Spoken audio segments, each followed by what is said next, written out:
Allô tout le monde, bon mercredi soir. Je suis dans mon moment zen de la soirée, de la journée et je vais rejoindre dans les prochains instants notre coach de méditation, Catherine, qui doit pas être loin. Catherine, j'espère que tu es là. Normalement, on se voit maintenant, on est rendu bonne, là, on se voit dans les prochaines secondes. Oui, tu es là. Alors, je t'invite. Je ne sais pas si on serait capable de se parler dans ma technique. Prochain coup, peut-être. Alors, aujourd'hui, le mercredi, j'aime ça faire des lives plus inspiration, croissance personnelle. Et on a parlé quelques fois avec Catherine de méditation, Catherine qui est coach en méditation. Je vais replacer tantôt son lien là, apprenez à méditer.com. Hey, comment ça, t'es sur le côté, toi? Moi, c'est parce que j'ai un trépied. Je vais tourner mon téléphone. C'est bon! OK. Écoute, on va finir par l'avoir côté technologie. Oh, mais là, on ne voit plus mon beau petit foyer. Attends un peu, moi, je voulais qu'on voit mon petit foyer. Écoute, c'est quand même concept, là. On a chacun notre foyer. Non, mais il faut se placer dans une ambiance. Faut se placer dans une ambiance zen. J'ai même mon petit diffuseur, là, tu sais, d'huile essentielle pour méditer. Parce que je me place dans un contexte dans lequel je vais me sentir bien, que je vais me sentir relax. Et sincèrement, je te jure, là, Catherine, je ne sais pas si tu utilises ça, tu as des huiles essentielles. Depuis que j'en utilise, j'ai découvert ça plus cet automne, depuis que la compagnie que je représente en vend, parce qu'avant, c'était un monde un peu plus inconnu pour moi. Écoute, à chaque jour dans mon diffuseur, il y en a presque à journée longue. Autant que j'en ai pour donner de l'énergie, la menthe poivrée, autant que j'en ai à la lavande pour relaxer.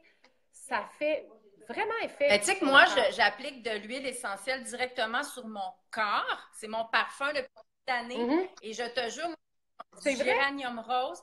Et je te jure que je me fais arrêter en moyenne au moins une fois par jour, surtout par les hommes, pour me demander c'est quoi mon parfum. Puis c'est une bouteille d'huile essentielle à 15$ que je place sur ma poitrine. C'est bon! Mais écoute, les huiles essentielles, ça sent bon. Et je sais que moi, la lavande, pour dormir, j'en mets derrière le cou, j'en mets. Il y avait une femme qui avait des problèmes pour dormir, elle a dit mets-en le plexus solaire, et c'est vrai que ça fait effet. Pour les enfants, des fois, qui ont de la difficulté à se concentrer, la menthe poivrée, tu masses ici, et ça aide les enfants à se concentrer, ceux qui ont des fois un petit déficit d'attention, quand tu as le nez bouché aussi pour les grippes. Bref, il y a plein de propriétés, on pourrait faire une chronique là-dessus une autre fois. Mais je trouve que ça place bien l'état d'être pour se placer en moment de détente et pour faire de la méditation, bref. Écoute, j'ai fait je suis rendue un petit peu plus loin dans tes étapes. Je t'en parlerai tantôt de celui de l'amour parce que j'ai vraiment un coup de cœur. Mais là, on va parler de... en fait, sur ton site, c'est marqué l'accueil, mais ça se trouve être la prise de conscience et aussi la non-réaction. Parlons de l'accueil parce que ça fait référence aux pensées. Puis, souvent, quand on commence à méditer, notre gros problème, c'est qu'on se dit « Ah, je ne serai jamais capable. » Qu'est-ce que tu fais? On se dit « Je ne serai jamais capable parce que j'ai trop de pensées, puis mes pensées m'obsèdent et mes pensées ont pris mon contrôle, le contrôle de ma tête. » La première chose qu'il faut réaliser, c'est que notre mental, c'est comme un ordinateur. Okay? Notre inconscient, là, qui représente 90% de nos pensées, c'est comme le disque dur de notre ordinateur. On programme ça de 0 à 7 ans. En fait, ce n'est pas nous qui le programmons. Notre environnement programme notre inconscient de 0 à 7 ans. OK?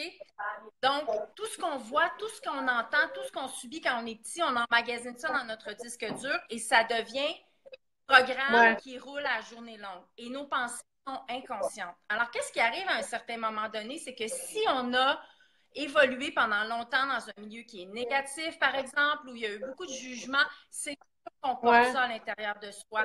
Et quand dans notre vie, on a une difficulté, c'est 99% du temps relié à nos pensées. Parce que il y a un adage, ce n'est pas les circonstances de notre vie qui nous créent de la souffrance, c'est nos réactions face à ça. Alors, pourquoi est-ce que c'est important de prendre conscience de ces pensées? C'est parce qu'à un moment donné, là, écoute, il faut défragmenter le disque dur. Il faut aller dans l'ordinateur, voir quoi les pensées que j'alimente journée longue. Est-ce que je suis obsédée parce qu'on est souvent une nature très obsessive? C'est quoi les pensées qui m'obsèdent? Est-ce que c'est enraciné dans le jugement, dans le manque? est-ce que je suis toujours en train de rouler sur des pensées qui sont anxieuses? Est-ce que j'ai peur de manquer d'argent? J'ai peur de manquer d'amour? Et c'est sûr que si on cultive ça à la journée longue, c'est sûr qu'on crée de la souffrance dans notre vie. C'est pour ça que la prise de conscience elle est vraiment importante. On veut aller savoir, on veut savoir qu'est-ce qui se passe dans ma tête. Qu'est-ce qui se passe dans ma tête? Bien, justement, j'ai quelqu'un de proche de moi à qui je lui disais, ben, fais de la méditation, ça va t'aider parce qu'elle me disait, mes pensées m'obsèdent, je pense à plein d'affaires, j'aime pas nécessairement ce à quoi je pense non plus, je me juge, je suis folle, ça va pas dans ma tête. Et non, la méditation, ça changera pas parce que c'est dans ma tête. C'est comme si c'était justement prisonnière de ses pensées. Et je lui ai dit non, essaie-le. Il faut l'essayer pour voir si ça va fonctionner ou pas. Et justement, j'ai dit, il y a une méditation sur ça, la prise de conscience de nos pensées. Et nos pensées, c'est pas nous non plus. Hein? C'est ça qu'on finit par comprendre.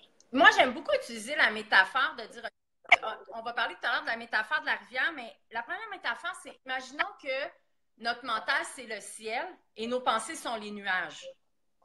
Alors, je veux dire, le ciel, là, c'est pas, il n'y a pas que les nuages, il y a le soleil. C'est la même chose. Nos pensées, on a 50 000 pensées par jour et on pense toujours à la même chose. Alors, nos pensées, ce sont les nuages qui passent dans le ciel et on n'est pas ces pensées-là. Mais le pourquoi que la majorité d'entre nous, on hésite à s'asseoir, c'est que le grand obstacle, c'est qu'on juge. Comme l'exemple que tu donnes, on juge nos pensées. Et là, ce qu'il faut comprendre ici, c'est que plus on juge, plus on crée de la souffrance. Plus on résiste, plus on crée de la souffrance. Alors, la première étape, et c'est la base de tout mon cours de méditation tourne autour de l'amour. La première étape, c'est de dire, premièrement, je ne suis pas folle. Il n'y a personne qui est fou ici. Là. C'est pas parce qu'on est mental actif qu'on est fou. Là. Moi, je te lâche mental actif. Ça, c'est la première chose. Il faut arrêter d'être un bourreau envers soi-même. La prise de conscience, là, c'est devenir sa meilleure amie, devenir sa complice de vie.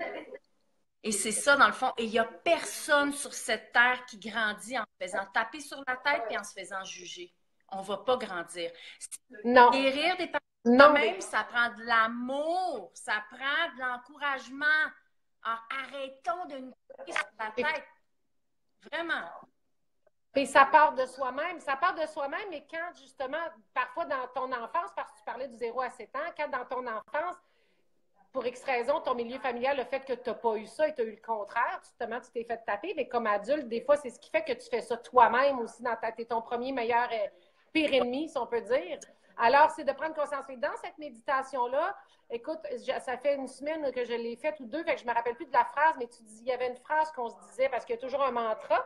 Si tu réexpliques l'importance du mantra, c'est que les mots ont vraiment le pouvoir. Donc, ce qu'on dit, on se dit dans notre tête, ont un pouvoir. Oui, alors, la prise de conscience, par exemple, on pourrait méditer, mais je veux juste revenir sur ce point-là, s'il vous plaît. Prenons l'engagement d'arrêter de nous taper sur la tête. Prenons l'engagement d'être doux. Donc, à partir de maintenant, on n'a plus le droit de se juger. Personne.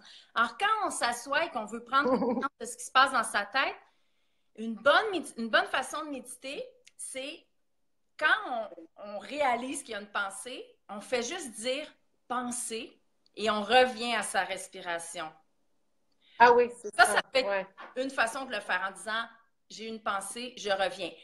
Ce qu'on veut faire, là, si on veut créer de la distance, parce que je ne sais pas, Josée, si tu as déjà vu, moi, il y a une fille dans mon village à Val-David qui promène son chien, mais ce n'est pas elle qui promène le chien, c'est le chien qui la promène, littéralement. OK, je vais te dire, c'est hallucinant, elle est toute petite, puis son chien, là, il attire. C'est un peu ça que les pensées font. Si on est consciente de nos pensées, on est comme la fille qui promène le chien, nos pensées vont nous amener dans toutes les directions, comme le chien qui court après son os.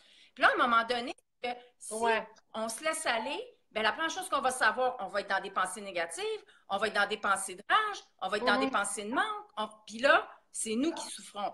Alors, on s'assoit sans jugement, même si on a un mental super actif, et à chaque fois, pendant 10 minutes, même si c'est 15 000 fois, à chaque fois qu'on a une pensée, on fait juste dire « j'ai une pensée, je reviens à ma respiration ». Et on revient à sa respiration. Et là, on pratique ce que j'appelle la non-réaction. C'est-à-dire que si tu es assis sur ton coussin et que tu penses à ton ex, là, puis là, tu as le goût de te lever pour aller l'appeler pour lui dire un paquet de bêtises, Non, ça, c'est tu fini. pratiques C'est la fini. non-réaction. C'est-à-dire que là, on s'assoit et on se dit, je respire et je reviens à ma respiration. Et ça, c'est important aussi de créer de l'espace parce que si on se laisse toujours guider par nos pensées, la rage, par exemple, hein, des pensées de rage vont nous amener dans l'émotion, puis là, on veut agir, puis là, on agit sur le coup de l'émotion, puis qu'est-ce qu'on fait? On regrette. Ben, c'est ça. Puis d'ailleurs, dans l'exercice que tu. Ben, en fait, l'exercice de visualisation que tu donnes quand on fait cette méditation-là sur la non-réaction, pour ceux qui sont visuels, et moi, comme je suis très visuelle, j'ai trouvé ça le fun, c'est qu'on s'imagine assis sur le bord d'une rivière et on regarde la rivière couler. Et la rivière, c'est nos pensées. Alors, parce que, tu sais, des fois, il y a des matins qu'on médite, puis il y a bien des pensées dans notre tête, surtout quand on a fait autre chose avant de commencer à méditer. Et là, ben, c'est de se dire, moi, je voyais la rivière, je me disais, OK, non, c'est mes pensées, pas non, mais je dis, OK, c'est mes pensées, ce n'est pas moi. Et ça permet de créer une distance avec tes pensées, vraiment. C'est un bon. Donc, si on est visuel, on imagine que nos pensées sont soit la rivière, nous, on est assis sur le bord de la rivière, on regarde nos pensées couler, ou on peut imaginer que nos pensées, c'est des nuages dans le ciel. On laisse ça, comme quand on est en avion, là, on regarde les nuages passer, puis on se dit, je reviens à ma respiration. Puis surtout, on arrête de se juger et d'être son pire ennemi parce que ça, c'est... Ça fait 4 ans que je fais du coaching, puis 99% des élèves que je coach, c'est ça en fait. La souffrance vient du fait qu'on est tellement dur avec soi-même. Et quand je dis devenir sa complice de vie, c'est d'apprendre à aimer ses défauts. Souvent, on a des défauts, tout le monde a des défauts. Puis qu'est-ce qu'on fait, c'est qu'on ne veut pas voir ces défauts-là. On les cache, on met des masques. Et à l'inverse, on a des blessures. Tout le monde a des blessures. Et qu'est-ce qu'on fait? On ne veut pas voir nos blessures. Ça nous fragilise, ça nous on devient vulnérable. Moi, je dis au contraire, apprenons à aimer nos défauts parce que plus on va les aimer, plus on va pouvoir guérir. Et apprenons à connaître nos blessures et à guérir ces blessures-là. Parce que si je reviens au petit chien, là, au chiot, si le petit chiot, il a une maladie à une patte, on ne fera pas courir un marathon. Mais la même chose avec nous. On a tout le monde des blessures dans notre... Il faut apprendre à aimer ces blessures-là, à être son meilleur parent, sa meilleure amie, puis à se donner ce qu'on a besoin pour guérir. Et encore une fois, il n'y a personne qui guérit en se tapant sur la tête. On n'élève pas un chien en le frappant, on n'élève pas un enfant en le frappant. Bien, on ne se transforme pas nous-mêmes en se jugeant, en se frappant, en se dénigrant, en se comparant. C'est vrai. OK? Pour ceux et celles qui écoutent, qui n'ont pas fait encore de méditation, puis qui se disent, ah, c'est pas pour moi ou ça me donnera rien, pour le faire maintenant depuis peut-être 3-4 mois, là, je le vois, le bienfait, et si moi je peux en faire, tout le monde peut en faire. Et je te dirais qu'il y a les 3-4 jours, 4-5 jours dernièrement que j'en ai pas fait et ça m'a manqué. Et quand je me suis remis après mon 3-4 jours, j'ai fait, oh wow, ça fait vraiment du bien. Puis c'est pour ça que je dis qu'il faut vraiment le vivre et l'essayer pour réaliser les bienfaits.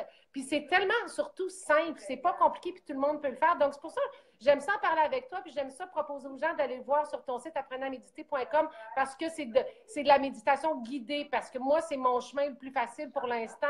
J'ai besoin de t'entendre me dire de respirer. Puis j'aime ça quand tu fais... Comme ça, c'est quand il faut sortir l'air. Ça nous fait penser à notre respiration. J'ai besoin d'entendre ça. J'ai besoin d'entendre une petite musique. Donc, je suis là. Je suis encore une débutante. Alors, je trouve ça le fun parce que ça démocratise et ça devient très accessible pour tout le monde. Et sincèrement, peu importe ce qu'on a à délai dans notre vie, ça fait du bien. À tout point de vue. Puis avec les thèmes que tu fais, comme là, on parle de non-réaction, puis tout ça, puis on va parler d'amour aussi la prochaine fois. On avance dans ça, puis on évolue. Oui. Si on veut changer des choses dans notre vie, si on va être mieux dans notre peau, il faut faire des actions. Oui, puis je veux juste préciser ça avant qu'on termine le live, c'est que dans le cours de méditation, j'en parle dans le PDF, le mot méditation peut avoir des connotations un peu négatives pour certaines personnes, des préconçus. Moi, je dis regardez, qu'est-ce que vous voulez cultiver dans votre vie? Si quelqu'un me dit, moi, Catherine, je veux cultiver la paix intérieure, OK, pense pas au mot méditation. Prends 10 minutes par jour pour dire, moi, aujourd'hui, je vais cultiver la paix intérieure. Or, on remplace la méditation par un mot qui résonne. Et la grande vérité, le style de vie qu'on vit aujourd'hui, là, on a tout le monde besoin de prendre 10-15 minutes par jour pour être en silence. On n'est pas obligé d'être dépressif, d'être anxieux, d'être sur le bord de la panique totale, mais on vit dans un monde qui est tellement rapide avec les médias sociaux que tout le monde a besoin de ça.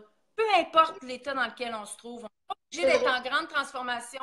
15 minutes par jour pour développer la paix intérieure, pour créer une intention pour sa journée, pour laisser aller la rage, pour laisser aller la déception, puis dire, moi, je vais choisir d'être positive, je vais choisir de m'aimer, je vais choisir de m'accepter dans ce que je vis, je vais aimer mes défauts, je vais être ma meilleure amie. Puis ça, quand on a atteint ça, c'est ça la vraie liberté. Parce qu'après ça... C'est vrai. Tout à fait. Puis le truc, c'est de s'installer dans un endroit où est-ce qu'on est bien à la maison. C'est pour ça que je faisais un petit setup avec ma lampe d'huile essentielle, de diffuseur d'huile essentielle. Comme je te disais, je me mets dans un contexte avec ma petite huile essentielle de lavande. Je me place, tout est là pour que je relaxe puis que je me concentre sur moi, dans le fond. Puis c'est un cadeau qu'on se fait en commençant le matin. Comme un bon café, en commençant le matin, une petite méditation, c'est la même chose. Oui, puis un rituel. L'idée, c'est de créer un rituel, comme on en a parlé il y a quelques semaines. On fait ça la première chose le matin, avant de regarder ses messages et tout, pour vraiment se concentrer. Puis la bonne nouvelle, là, c'est que c'est sexy de méditer en ce moment. C'est le sujet de l'heure. C'est pas comme quand moi, j'ai commencé où j'avais l'impression qu'il fallait avoir des tocs, un bâton d'encens dans les cheveux, puis d'aller au Népal. Là, c'est super de méditer. C'est in.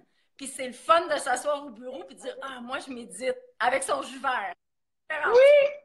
Avant, tu te cachais pour le dire. Maintenant, ça fait wow, super tendance. Mais oui, parce que tu l'as dit, la méditation, ça se pratique. Ça se pratique. Enfin, on le fait, on arrête, on recommence.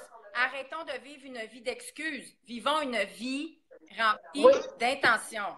Les excuses, là, ça, c'est... D'intention et d'action aussi. D'ailleurs, j'aimerais ça que les gens commentent, les gens qui verront le live, commentez. Est-ce que vous avez déjà essayé la méditation? Est-ce que vous y pensez? Est-ce que vous hésitez? Vous avez besoin de conseils aussi? Je pense que Catherine, tu peux être là. Et partagez-le aussi sur vos murs avec vos amis que vous pensez qui devraient peut-être commencer à découvrir ce monde-là de la méditation. C'est le fun d'avoir une belle communauté, d'échanger puis de réagir. Alors, n'hésitez pas à liker et à échanger. C'est celle qui écoute. Merci beaucoup, Catherine. Je vais mettre le lien aussi de ton... merci à toi. Puis bonne méditation. Puis n'oubliez pas, c'est sexy. Je pense que je vais faire des t-shirts bientôt. C'est in de méditer. C'est super bon. C'est full marketing. On se reparle bientôt. Tout, let's go. C'est bon. OK. Bye. On se reparle bientôt. Bye bye. Je t'embrasse.